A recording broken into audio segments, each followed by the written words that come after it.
At 1:25 a.m. on Sunday, October 14th, 2025, trouble began in the engine room of a vessel far out at sea.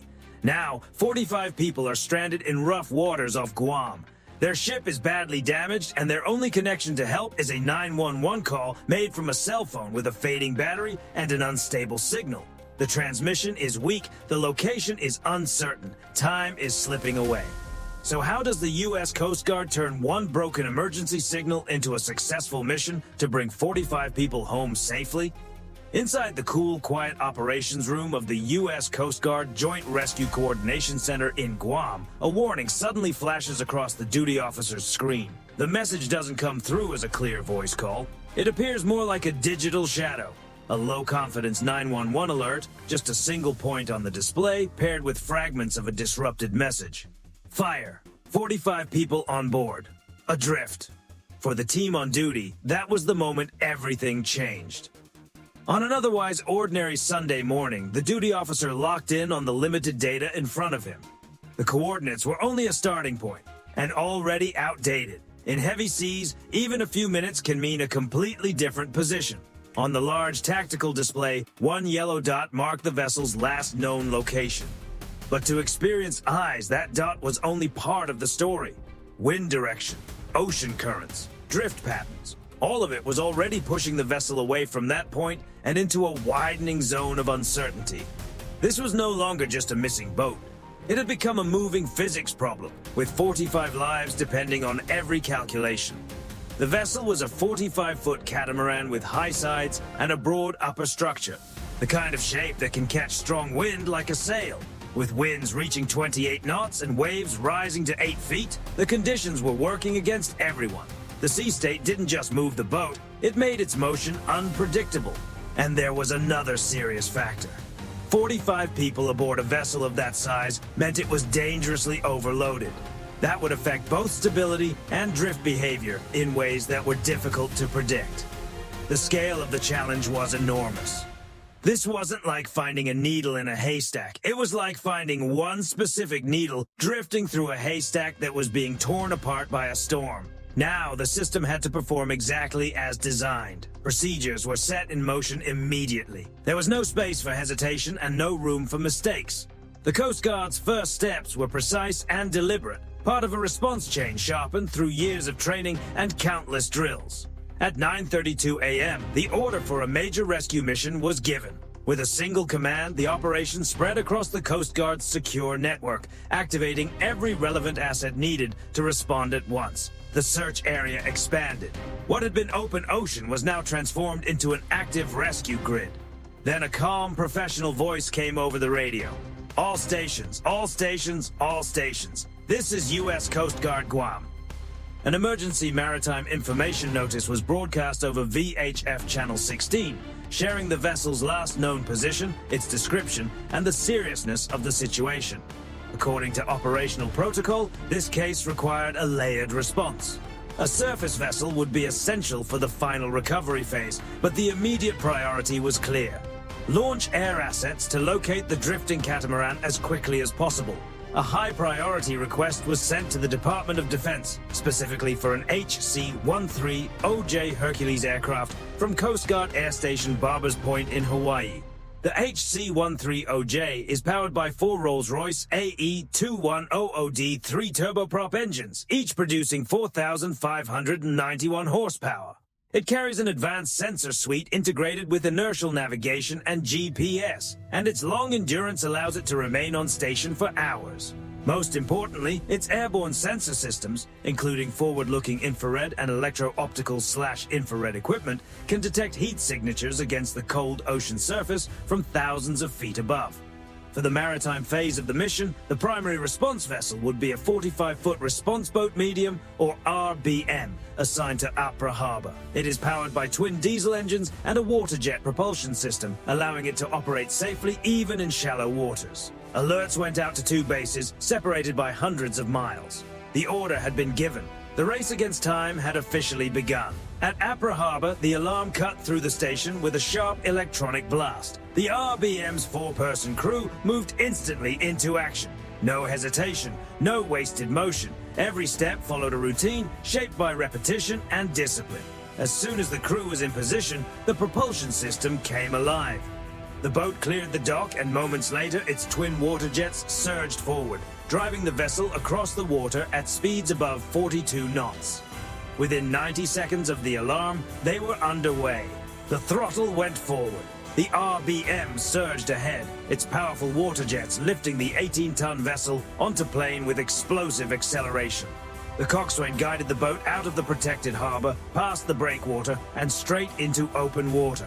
Then the first 8-foot wave hit. It slammed into the reinforced aluminum hull with enough force to shake the entire vessel from bow to stern. The crew, strapped into shock-mitigating seats designed to absorb repeated impacts, braced themselves for the punishing journey ahead. Their mission was simple in theory, brutal in reality. Drive as fast as possible to a location that, for now, existed only as a tiny moving point on a screen. Hundreds of miles away, at Barber's Point Air Station, the air response was already moving. The assigned HC-13OJ flight crew rushed toward an aircraft that had been kept in a ready state. Inside the cockpit, the pilot and co-pilot moved through pre-flight and takeoff checks. Then the 4 turboprop engines came to life. The aircraft taxied, accelerated down the runway, and lifted into the sky, heavy with fuel for the long transit and the extended search still ahead. Later, as the airborne crew scanned the ocean below, the sensors picked up a target. For a moment, it looked promising. Then the system ruled it out. A false contact, just a pod of dolphins. The mark was logged and cleared. The search continued. Focus remained absolute. Then the sensor operator noticed something else. At the far edge of the system's effective range, a tiny patch of unusual warmth appeared. It was faint, barely more than a single pixel, but it stood out from the chaos of the sea. His trained eyes caught it instantly. "Contact," he said, calm and controlled, revealing none of the adrenaline behind the word. "Bearing 030, distance 15 miles, possible heat signature." The pilot responded immediately, banking the large aircraft to give the sensor a better angle. The operator zoomed in, fingers moving rapidly across the control panel. Slowly, the blurred image sharpened. It was a boat, a catamaran, sitting low in the water, and at its center, a bright hot spot was still visible. The engine room blaze was still active.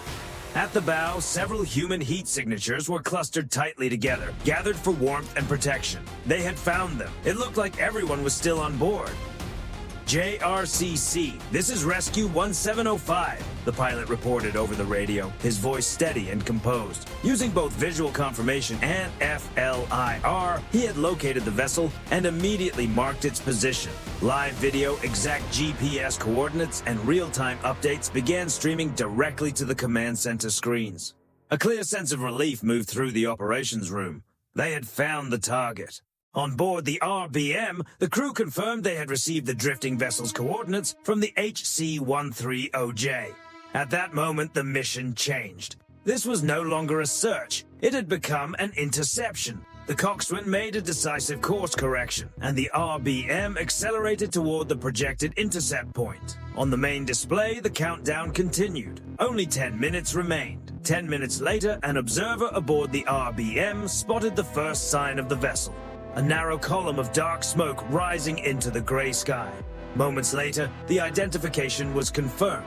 As the RBM closed the final distance, the captain made a rapid assessment.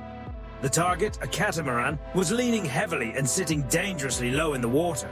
People on board were exposed to wind, spray, and worsening conditions. The captain's attention shifted to the narrow strip of turbulent water between the two vessels. That space would determine whether the rescue succeeded. Using highly controlled maneuvering, he brought the RBM alongside the Helen. With the help of the water-jet propulsion system, the 18-ton vessel held position against the force of the waves, staying just a few feet from the damaged catamaran. As soon as the boats were parallel, the RBM team leader carried out an immediate on-scene assessment. The vessel had visible structural damage. An active fire remained near the stern, and water was continuing to enter the hull. The list was severe. Among the 45 people on board, many showed signs of shock and hypothermia.